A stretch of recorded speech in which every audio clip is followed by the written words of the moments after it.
I should add in the beginning that we did receive an arc of this book. We should and add that, yeah. That is what we read. Probably. Yeah, that's pretty important.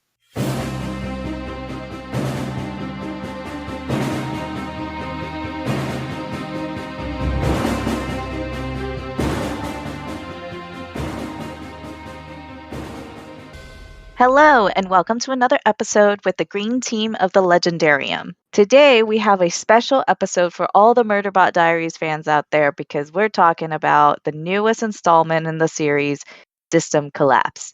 But before we dive into Murderbot, let me introduce the rest of the group. Today, we have Cesky and Co. Hello, everybody. Hello, Cesky and Delilah. And Hurinfan. Hi. And Kyptan. Heyo. Hey, indeed. So for this episode, we will keep it spoiler-free, but don't worry, we will have a spoiler-filled episode as well. Okay, so just a series overview real quick. The Murderbot Diaries started off with the novella, All Systems Red. Since then, Martha Wells has released a new installment pretty regularly, mostly novellas, but we did get a full-length novel called Network Effect in 2020. Speaking of network effect, the new full-length novel, System Collapse, picks up right after the ending of Network Effect. All right, so for this part of the episode, we're just going to talk about general thoughts. Did you like it? How is the series holding up? Because this is the 7th installment in the series. And I want to know, did it meet your expectations? Would you recommend it to Murderbot fans? How about Kyptan? Do you want to start? Would I recommend it to Murderbot fans? Yes. Would I necessarily recommend it to anyone else? Absolutely not. Okay. Because it's the 7th book in a series. Yes. And if you haven't read the rest of those, I don't know what you're doing reading this. Fugitive Telemetry is not a terrible starting point. That's true, but it's more like it's an excerpt. Yeah, it's also part of why I didn't like it as much. Yeah, you would want to have the background of why is Murderbot the way they are. I recently reread it. Yeah. And a lot of the beginning of the book is a lot of that catch-up readers who don't actually know. At least that's what it felt like, and I was kind of annoyed by it. It does read a bit like a soft entry, and I was also kind of annoyed by it. Yeah. But we're not talking about Fugitive Telemetry. We're talking about System Collapse, okay? So, Sorry. Kyptan says he would recommend it to Murderbot fans. Cool. Did it meet your expectations? My expectation was that it was going to be substantially better than Network Effect. Because I felt like Network Effect had some teething issues adapting to the full novel length.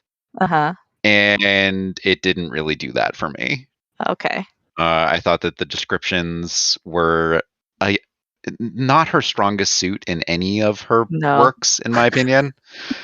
And I thought there was too many of them. They weren't super necessary, and they didn't necessarily go anywhere a lot of the time. Okay.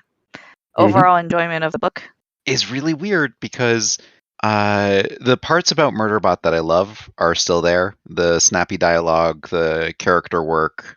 There was even some unprecedented expansion of side characters,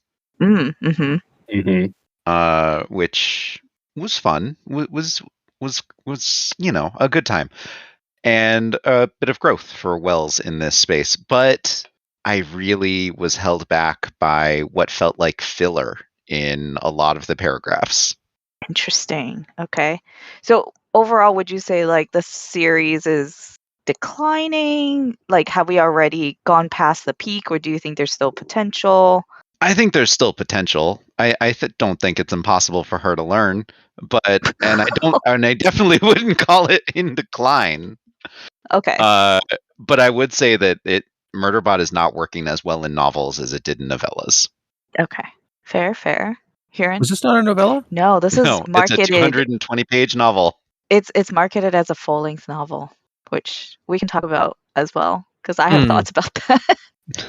Yeah. How many words is it? That's what I want to know. So, I think these delineations are based on word count, yeah? Generally, yes. So, I mean, if it technically is a novel, then I guess I'm fine with it. Yeah, it didn't feel like a novel to me. This is actually my favorite Murderbot book. Oh. It had what I want to read in a Murderbot book, which is Murderbot being awesome, and Murderbot being fragile, and Murderbot interacting with its friends, and its dynamic with the friends, and its asides to I don't know who. That's part of why I liked it so much, because I think more than any other book in the series, it was calling attention to the I don't want to say frame narrative, but like the narrative itself, and I think it was a lot more complex and made me think a lot more about who Murderbot is talking to and what the diaries itself they are. And it was funny, it was exciting, it was human. I loved it. Nice. Cesky, what are your thoughts? Because Yeah. we've got a not so positive review and a pretty positive review so far. I feel like I'm pretty middle of the road on this one. Sometimes I felt like it was trying to be a novella, but then it was novel length. It makes it sound bad, but it's not. It's not bad. I just felt like sometimes it was just a little. This was a novella story in a novel form, right? So she took a novella story and then she just expanded it and made it better and made it different. I liked most of it. There wasn't a lot I didn't like. I didn't really like the parts at first. Well, that might be a spoiler. I don't know. That might be a spoiler. I didn't like part of the writing tone in the beginning where it feels more like a writing diary versus what I've been reading previously, where it was just more stream of consciousness thoughts in my mind, right? I also wasn't a fan of that narrative device. Interesting. Right, but okay. I really liked Murderbot, the character in this one. I mean, obviously, I liked him the whole time, but I felt like he had some nice growth and some change, especially near the end. And then I liked the new characters, and just I liked it overall. But I felt like it was more middling packed than like top of the list or bottom. So okay. For reference, what are your top and bottoms? Top and bottom of Murderbot, I don't know, probably. I have to say All Systems Red is up at the top.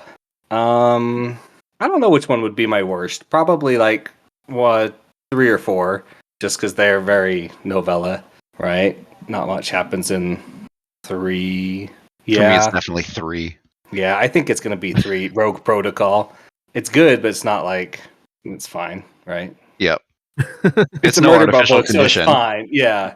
Rogue Protocol is your least favorite. That's what you're saying? I think so, yeah. Got it. Well, I'm also a little bit more in between, but leaning more towards positive.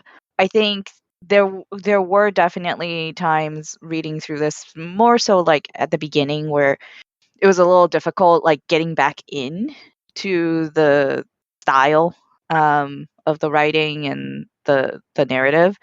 But I mean, really, where this series shines is the dialogue and the interactions between characters, and to me that was not disappointing. I was not disappointed by that. And like, I already knew that the visual descriptions are not Martha Wells's strong suit, so I wasn't really bothered by that. It was like, okay, yeah, I get it. There are vehicles and there are like hallways and there are these things, Oh man, the hallways. What I would really love is if they included schematics. I think that would help a bit, but whether or not it would actually make sense, I don't know. So you're advocating for a map in the front of the book. They're never complicated schematics, though. Like, out of all the things that are described, that we are able to tell like what things are going on and like the actual described layouts of these spaces, they're super simple layouts. Yeah, I know, but it's just like relative of like where one point is to the other. It would be like a line. No, it would not. It would be very close to a line. No. Yes. I would recommend this to Murderbot fans. Like, if you're already like drinking the Kool-Aid, you're gonna enjoy this, especially the build up of the tension and then the resolution. Like, that's where she doesn't disappoint. She doesn't disappoint in the resolution of the conflicts, I think. Okay. Any other general thoughts, spoiler free? This book makes me realize that I really should be using a multivariate rating system, because I do think this book is lopsided in its skills, and I need a way to easily reflect that. So Caw Pile has moved up in my priority. I was just about to suggest that to you, Kyptan. It's very effective. Because I really don't know if I should give this book like a 3 or a 4. 3.5. I will tell you. I think the clunkiness brings it down to a 3, but the general Murderbot dialogue brings it up to a 4 easily. Yeah, 3.5. So I don't know. Yeah. Well, that has been our discussion about System Collapse, the newest installment in the Murderbot Diaries by Martha Wells. And thank you, Hurinfan, Kyptan, and Cesky for joining me in this discussion. Honestly, it's fun to talk about Murderbot. Like, it's fun to read it, but it's also really fun to just geek out with other readers about it. So thank you. And if anybody is curious and hasn't listened to our previous Murderbot episodes, they'll be linked in the description of this episode. And with that, until next time, bye. Bye. Bye. See ya.